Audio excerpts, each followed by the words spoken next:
അപ്പോൾ ഇന്നത്തെ വീഡിയോയിൽ ഞാനൊരു 1.5 വയസ്സായ കുട്ടിക്ക് പറ്റിയൊരു മുണ്ടാണ് ഞാൻ സ്റ്റിച്ച് ചെയ്യുന്നത്. അതിനായിട്ട് ഞാൻ ഇതേമാതിരി ക്ലോത്ത് രണ്ടായിട്ടൊന്ന് ഫോൾഡ് ചെയ്തിട്ടുണ്ട്.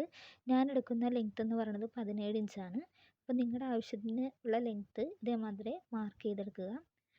കര ഭാഗത്തുനിന്ന് മേളിലോട്ട് വേണം മാർക്ക് ചെയ്യേണ്ടത്. കര നമുക്ക് താഴെ കിട്ടേണ്ടതാണ്. അപ്പോൾ ഞാൻ ഇതേമാതിരി 17 ഇഞ്ച് ലെങ്ത്തിൽ ഒരു സ്ട്രെയിറ്റ് ലൈൻ മാർക്ക് ചെയ്തിട്ട് കട്ട് ചെയ്തെടുക്കുകയാണ്. അപ്പോൾ ഞാൻ ഇത് പീസ് കട്ട് ചെയ്തെടുത്തിട്ടുണ്ട്. അപ്പോൾ നമുക്കിനി സ്റ്റിച്ച് ചെയ്യണം. അതിനായിട്ട് ഞാൻ ഈ കര വന്നിരിക്കുന്ന നമ്മുടെ ഈ കസവ് വന്നിരിക്കുന്ന ഈ ഭാഗത്ത് നിൽക്കുന്ന ഈ പീസ് ഇതേമാതിരി ഒന്ന് ഉള്ളിലോട്ടൊന്ന് ജസ്റ്റ് ഒരു ഫോൾഡ് ചെയ്തിട്ട് ഞാൻ ഈ കസവിൻ്റെ സൈഡിലൂടെ സ്റ്റിച്ച് ചെയ്ത് കൊടുക്കുകയാണ്. അത് പെർഫെക്റ്റായിട്ട് ഇരിക്കാൻ വേണ്ടി, ആ കസവിൻ്റെ ഭാഗം പെർഫെക്റ്റായിട്ട് ഇരിക്കാൻ വേണ്ടിയിട്ടാണ് അങ്ങനെ ചെയ്യുന്നത്.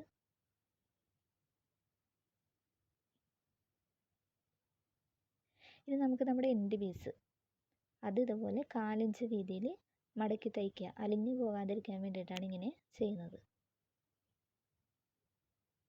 ഇനി ചെയ്യേണ്ടതെന്ന് വെച്ചിട്ടുണ്ടെങ്കിൽ നമ്മുടെ ആ എൻഡ് പീസിൽ നിന്ന് ഇതുപോലെ നമ്മുടെ അരവണ്ണം എത്രയാണെന്ന് വെച്ചിട്ടുണ്ടെങ്കിൽ അത് മാർക്ക് ചെയ്യുക. അപ്പോൾ ഇതിൻ്റെ അരവണ്ണം എന്ന് പറയുന്നതും 17 ഇഞ്ച് തന്നെയാണ്. ആ 17 ഇഞ്ച് പിടിച്ചിട്ട് നമുക്ക് ഒരു 5 or 6 ഇഞ്ച് കൂടുതൽ എടുക്കണം. അതെന്താണെന്ന് വെച്ചിട്ടുണ്ടെങ്കിൽ നമുക്ക് ഉള്ളിലോട്ട് കുറച്ച് ഭാഗം നിൽക്കണമല്ലോ മുണ്ടെടുത്ത് കഴിയുമ്പോൾ. ആ പീസാണ് ഞാൻ എടുക്കുന്നത്. നിങ്ങളുടെ ഇഷ്ടത്തിനനുസരിച്ച് എടുക്കാവുന്നതാണ്.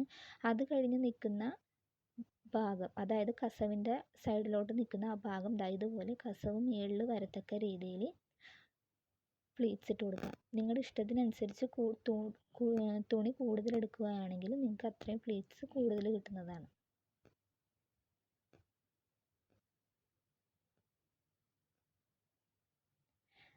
ഇനി ഞാൻ ചെയ്യുന്നത് നമ്മുടെ ആ കസവ് പ്ലീറ്റ്സ് ഇട്ട ഭാഗത്ത് നിന്ന് നമ്മുടെ അരവണ്ണം ഇതുപോലെ മാർക്ക് ചെയ്തിട്ടുണ്ട്.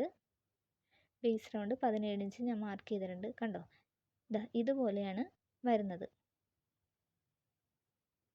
ഇനി ഈ കൂടുതലെടുത്തേക്കുന്ന ഭാഗം ഞാൻ നേരത്തെ പറഞ്ഞ പോലെ കൂടുതലെടുത്തിരിക്കുന്ന ആ ഭാഗം ഇതേമാതിരി ഉള്ളിലോട്ട് മടങ്ങിപ്പോകേണ്ടതാണ്. ഈ ഒരു രീതിയിലാണ് നമ്മൾ സ്റ്റിച്ച് ചെയ്യുന്നത്. ഇനി ഞാൻ അതേ നീളത്തിലും വീതിയിലും ഒരു പീസും കൂടി എടുത്തിരിക്കുന്നതാണ്. കാരണം ഇത് നിഴലടിക്കാതിരിക്കാൻ വേണ്ടിയിട്ടും ഇത്തിരി കൂടി പെർഫെക്റ്റ് ആയിട്ടിരിക്കാൻ വേണ്ടിയിട്ട് ഞാൻ സെയിം നീളത്തിലും വീതിയിലും ഒരു പീസും കൂടി എടുത്ത് അടിച്ചു കൊടുത്തിട്ടുണ്ട്. ഇനി നമുക്ക് ബെൽറ്റ് പിടിപ്പിക്കണം, പട്ട പീസ് പിടിപ്പിക്കണം. അതിനായിട്ട് ഇതുപോലെ ഒരു പീസ് എടുത്തിട്ട് രണ്ടായിട്ട് മടക്കി അടിച്ചു കൊടുക്കുക.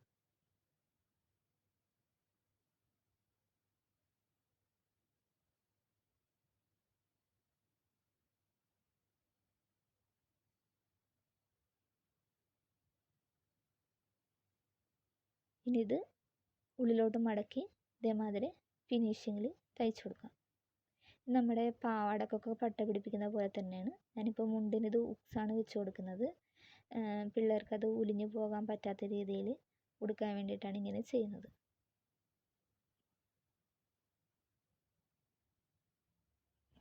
അപ്പോൾ നമ്മൾ പട്ട അടിച്ച് തീർന്നിട്ടുണ്ട്. അപ്പോൾ ഞാൻ ഇവിടെ ബേസ് റൗണ്ട് അടയാളപ്പെടുത്തിയിട്ടുണ്ട്. കണ്ടോ, ഇതേമാതിരിയാണ്. ഞാൻ മാർക്ക് ചെയ്തിരിക്കുന്നത് ഇവിടെയാണ്. ഇതുപോലെ ഉള്ളിലോട്ട് ഒരു പീസ് വന്നിട്ട് ഇതുപോലെയാണ് മുണ്ട് വരുന്നത്. ഇതിപ്പോൾ ഞാൻ ലെഫ്റ്റ് സൈഡിലോട്ട് ഉടുക്കത്തക്ക രീതിയിലാണ് ചെയ്തേക്കുന്നത്. ഇതുപോലെ തന്നെ നിങ്ങൾക്ക് റൈറ്റ് സൈഡിൽ ഉടുക്കത്തക്ക രീതിയിലും ചെയ്യാവുന്നതാണ്. ഈ ഒരു മെത്തേഡിൽ നമുക്ക് ഉക്സും വെച്ച് കൊടുക്കാം. ഇനി ഉക്സിന് വേണ്ടുന്ന പടി, ആ പടി ഞാൻ ഇതേമാതിരി 2 വശം മടക്കി തയ്ച്ച ഒരു ക്ലോത്തിൽ ഫോൾഡ് ചെയ്ത് കൊടുക്കുകയാണ്. പടിക്ക് വേണ്ടിയിട്ടുള്ള പീസ്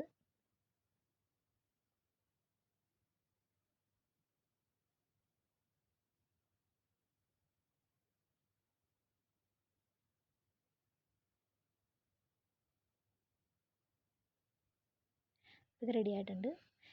ഇനി ഞാൻ നമ്മൾ വേസ്റ്റ് റൗണ്ട് മാർക്ക് ചെയ്ത് അവിടെ നിന്ന് ഞാൻ ഇതേമാതിരി ഈ പടി ഇവിടെ വെച്ചിട്ട് അടിച്ചു കൊടുക്കാൻ പോവാണ്.